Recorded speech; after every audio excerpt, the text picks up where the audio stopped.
सांसद और विधायकों पर कार्रवाई को लेकर सुप्रीम कोर्ट ने अपने ही एक पुराने फैसले को बदलते हुए एक नया फैसला दिया है। अब तक सांसदों और विधायकों को ये विशेषाधिकार मिला था कि सदन के अंदर दिए गए उनके बयानों या कार्यों पर एक्शन केवल संसद या विधानसभा की विशेषाधिकार समिति ही लेगी। लेकिन अब सुप्रीम कोर्ट की 7 सदस्यों वाली संवैधानिक पीठ ने इस मामले में बड़ा फैसला सुनाया है और साफ कर दिया है कि विशेषाधिकार का मतलब ये नहीं है कि जनप्रतिनिधि सदन में मनमानी करेंगे।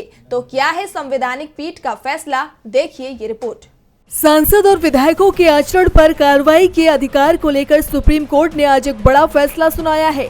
सीजेआई डीवाई चंद्रचूड़ की अध्यक्षता वाली 7 सदस्यों की बेंच ने 26 साल पुराने अपने ही फैसले को पलटते हुए कहा कि हम 1998 में दिए गए जस्टिस पीवी नरसिम्हा की 5 सदस्य वाली बेंच के उस फैसले से सहमत नहीं है, जिसमें सांसदों और विधायकों को सदन में भाषण देने या वोट के लिए रिश्वत लेने के लिए मुकदमे से छूट दी गई थी।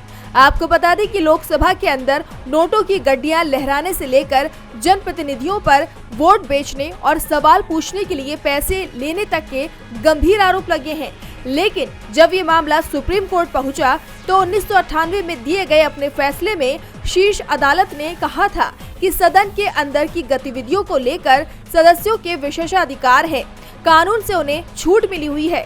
1998 में 5 जजों की संविधान पीठ ने 3 के मुकाबले 2 के बहुमत से फैसला दिया था कि ऐसे मामलों में जनप्रतिनिधियों पर मुकदमा नहीं चलाया जा सकता। लेकिन ये मामला एक बार फिर सुप्रीम कोर्ट पहुंचा है, जिसमें अदालत ने पुराने फैसले को पलट दिया है। सीजेआई चंद्रचूड़ ने कहा कि अगर कोई घूस लेता है तो केस बन जाता है। ये मायने नहीं रखता कि उसने बाद में वोट दिया या फिर स्पीच दी, आरोप तब भी बन जाता जिस वक्त कोई सांसद घूस ले लेता।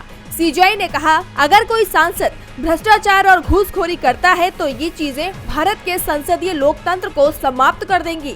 आर्टिकल 105, 194 में मिले विशेषाधिकार का मकसद सांसद के लिए सदन में भय रहित वातावरण बनाना है। अगर कोई विधायक राज्यसभा इलेक्शन में वोट देने के लिए घूस लेता है तो उसे भी प्रिवेंशन ऑफ करप्शन एक्ट का सामना करना ही पड़ेगा। इसके साथ ही सुप्रीम कोर्ट ने संसद या विधानसभा में दिए गए अपमानजनक बयानों को अवैध मानने से इनकार कर दिया है। कोर्ट ने कहा कि इस मामले में जनप्रतिनिधियों पर कार्रवाई नहीं की जा सकती है।